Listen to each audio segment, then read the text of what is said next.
شو بيني وبينها؟ لا تعطيها السؤال. ايوه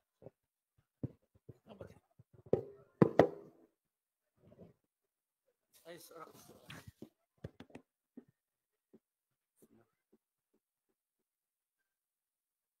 حفص هذا. بسم الله الرحمن الرحيم.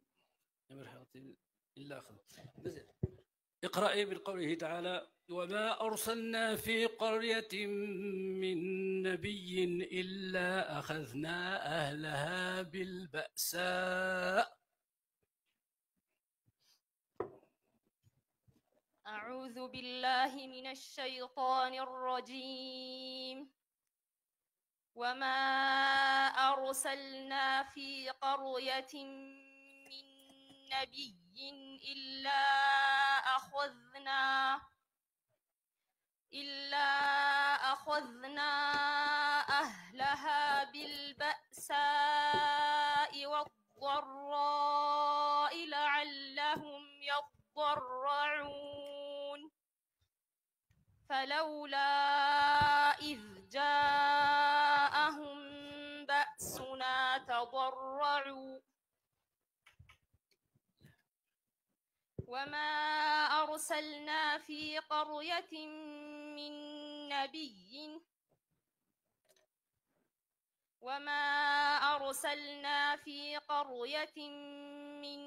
نبي إلا أخذنا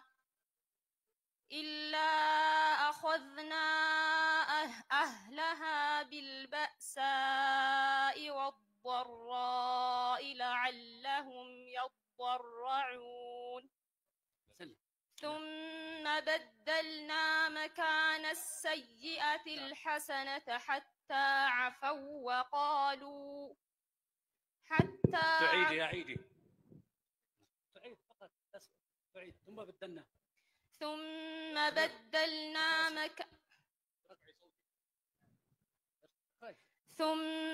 بدلنا مكان السيئة الحسنة حتى عفوا وقالوا قد مس آباءنا الضراء والسراء فأخذناهم بغتة وهم لا يشعرون ولو أن أهل القرى آمنوا واتقوا لفتحنا عليهم بركات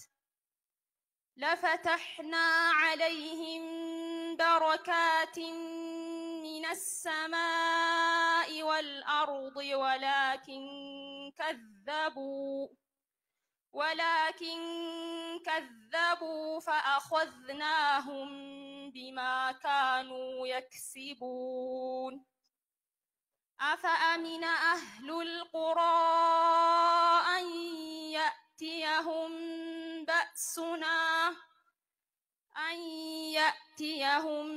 بأسنا بياتا وهم نائمون أفأمن أهل القرى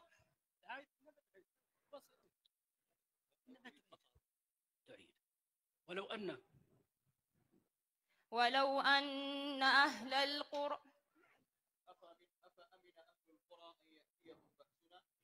أفأمن أهل القرى أن يأتيهم بأسنا بياتا وهم نائمون أوأمن أهل القرى أن يأتيهم بأسنا ضحى وهم يلعبون أفأمنوا مكر الله فلا يأمن مكر الله إلا القوم الخاسرون أولم يهد للذين يرثون الأرض من بعد أهلها أن لو نشاء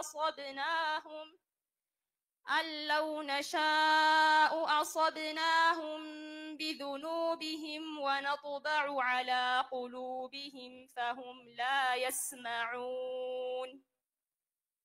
تلك القرى نقص عليك من أنبائها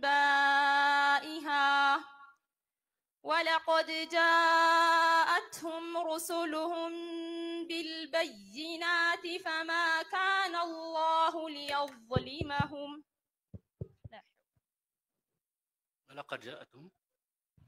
ولقد جاءتهم رسلهم بالبينات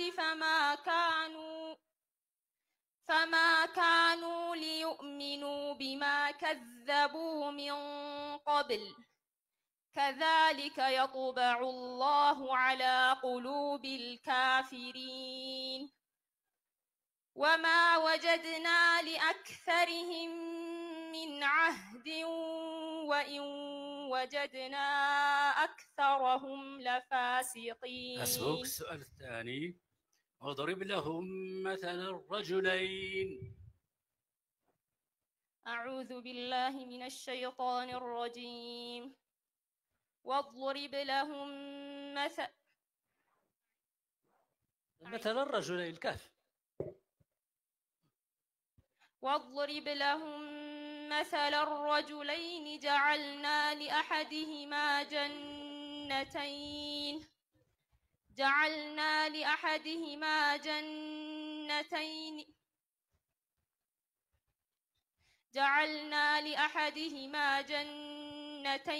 من أعناب وحففناهما بنخل وجعلنا بينهما زرعا كلتا الجنتين آتت أكلها ولم تظلم منه شيئا وفجرنا خلالهما نهرا وكان له ثمر فقال لصاحبه وهو يحاوره أكفرت بالذي خلقك وكان له ثمر فقال لصاحبه وهو يحاوره أنا أكثر منك مالا وأعز نفرا ودخل جنته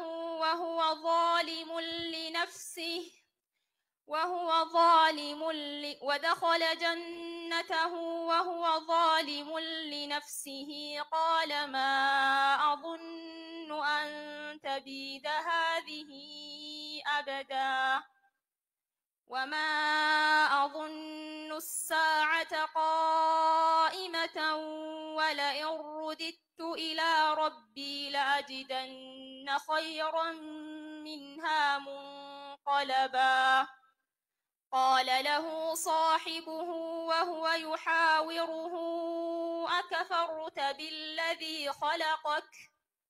أكفرت بالذي خلقك من تراب ثم من نطفة ثم سواك رجلا لكن هو الله ربي ولا أشرك بربي أحدا ولولا إذ دخلت جنتك قلت ما شاء الله لا قوة إلا بالله إن ترني أنا أقل منك مالا وولدا فعسى ربي أن يؤتيني خيرا من جنتك ويرسل عليها حسبانا من السماء فتصبح صعيدا زلقا أو يصبح ماؤها غورا فلن تستطيع له طلبا وأحيط بثمره فأصبح يقلب كفيه على ما أنفق فيها وهي خاوية على عروشها ويقول يا ليتني لم أشرك بربي أحدا ولم تكن له فئة ينصرونه من دون الله وما كان منتصرا هنالك الولاية لله الحق هو خير ثوابا وخير عقبا. أحسنت. السؤال الثالث: ولو بسط الله الرزق لعباده لبغوا في الأرض. أعوذ بالله من الشيطان الرجيم.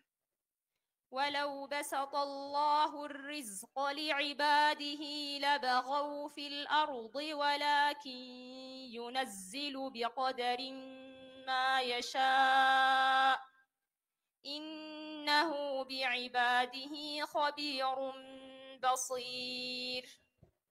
وهو الذي ينزل الغيث من بعد ما قنطوا وينشر رحمته وهو الولي الحميد. ومن آياته خلق السماوات والأرض وما بث فيهما من دابة وهو على جمعهم إذا يشاء قدير. وما أصابكم من مصيبة فبما كسبت أيديكم ويعفو عن كثير. وما أنتم بمعجزين في الأرض وما لكم من دون الله من ولي ولا نصير. ومن آياته الجوار في البحر كالأعلام إن يشأ يسكن الريح فيظللن رواكد على ظهره إن في ذلك لآيات لكل صبار شكور. أو يوبقهن بما كسبوا ويعفو عن كثير. ويعلم الذين يجادلون في آياتنا ما لهم من محيص. فما أوتيتم من شيء فمتاع الحياة الدنيا وما عند الله خير وأبقى للذين آمنوا وعلى ربهم يتوكلون. والذين يجتنبون كبائر الإثم والفواحش وإذا ما غضبوا هم يغفرون. والذين استجابوا لربهم وأقاموا الصلاة وأمرهم شورى بينهم ومما رزقناهم ينفقون. والذين إذا أصابهم البغي هم ينتصرون. وجزاء سيئة سيئة مثلها فمن عفا وأصلح فأجره على الله إنه لا يحب الظالمين. فتح الله عليك.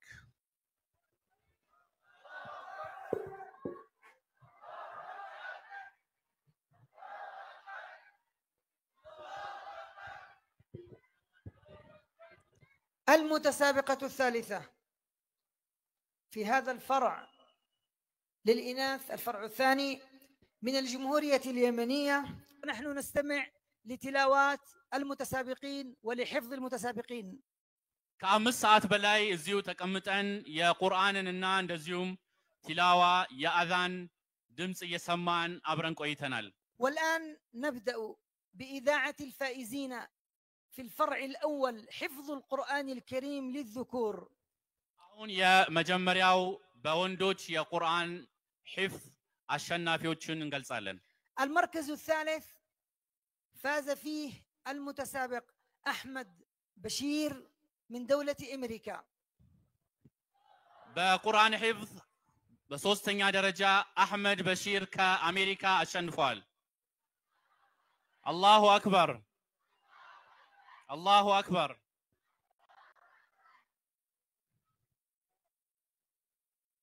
أما صاحب المركز الثاني فهو يوسف عاشير من دولة قطر.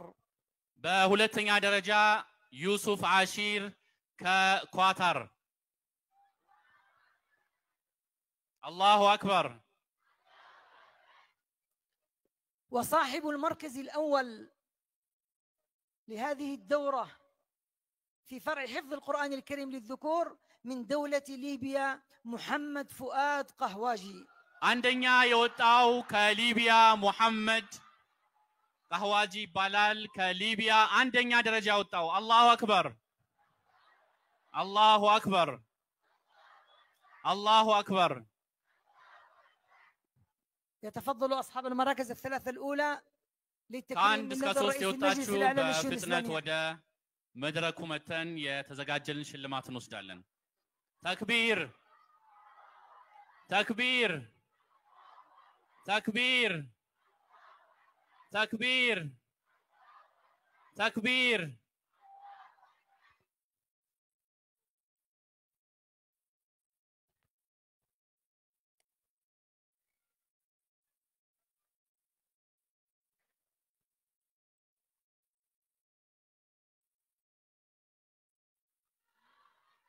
تكبير تكبير.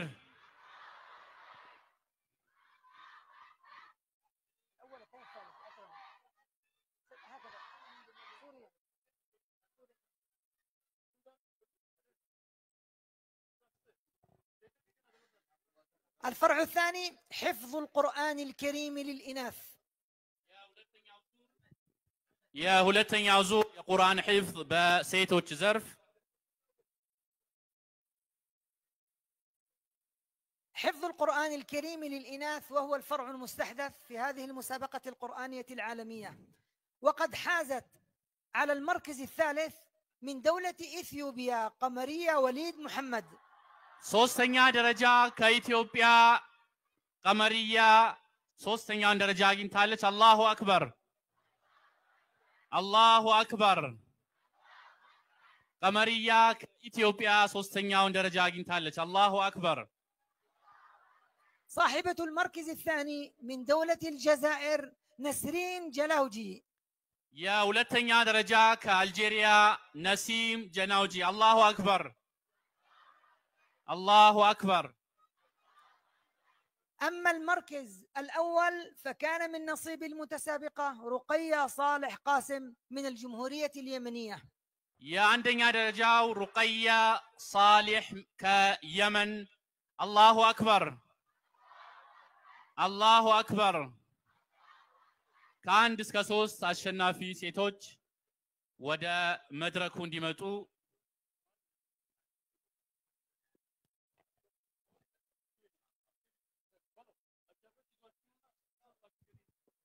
ሴቶቹን አጃቢዎቹ ይዛችሁ መጣችሁ እናንተው ራሳችሁ ሽልማቱን ታበረክታላችሁ።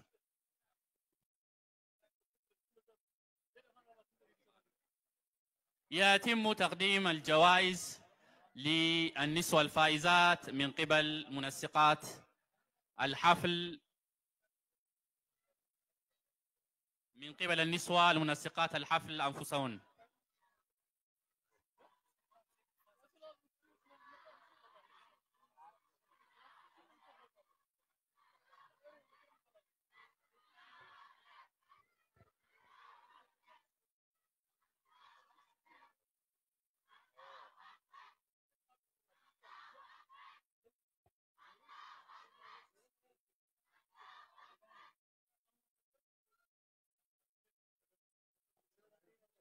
ከአጃቢዎች አንዷ ወደፊት መጣ ስጦታዎችን ለሴቶቹ ታበረክታለች። أما فرع التلاوة عفوا نبدأ بفرع الأذان. فرع الأذان المتسابق الثالث آدم جبريل من دولة إثيوبيا. بأذان وددر لي سوستنيا درجة يازو آدم جبريل كإثيوبيا. تكبير تكبير تكبير. المركز الثاني عمر دوران من جمهورية تركيا. يا ولتنيا درجة عمر دوران كتركيا. تكبير تكبير. أما صاحب المركز الأول في فرع الأذان محمد أردشيان أبو بكر من جمهورية إندونيسيا. يا مجمرة درجة يا أذان وددر كإندونيسيا محمد أبو بكر. تكبير تكبير. بأذان زرف لا شنافيوج بفتنة ودا مدركون ديماتولن.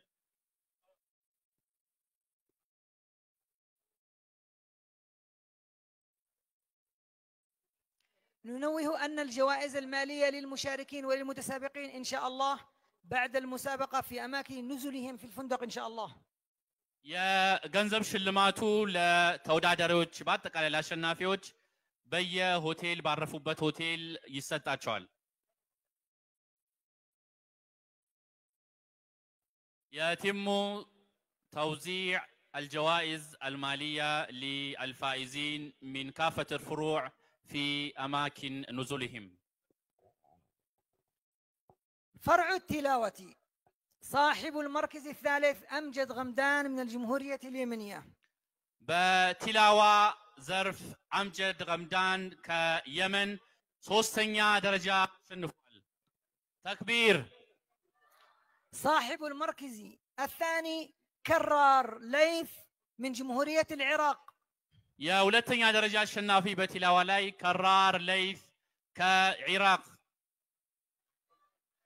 تكبير. القارئ المصري عبد الرازق الشهاوي هو الحاصل على المركز الأول في فرع التلاوة، فليتفضلوا لاستلام التكريم. باندنيا درجة غنيو قبصاوي وعبد الرازق الشهاوي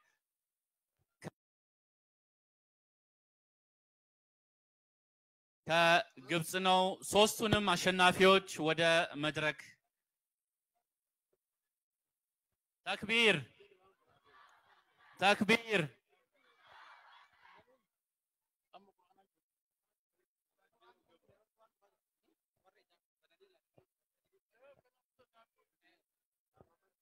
Excellencies, ladies and gentlemen, we are at the very final of this session, and the final team is joining us from over there. Allahu Akbar. Allahu Akbar. تكبير. ልንጨርስ ነው። አይዟችሁ፣ ይሄን አልቆይታችሁ ምንም እርግጠኛ ነኝ በቁርአን ስንዘጋ ደስ ብሏችሁ ነው የምትሄዱት። አላሁ አክበር አላሁ አክበር።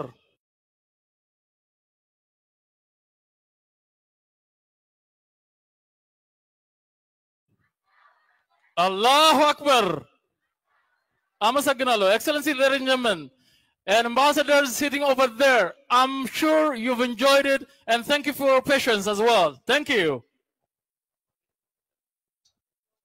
ተሸላሚዎቹም በአጠቃላይ የሚሸልሙልን ክብር እንግዶቹ በመጨረሻ ላይ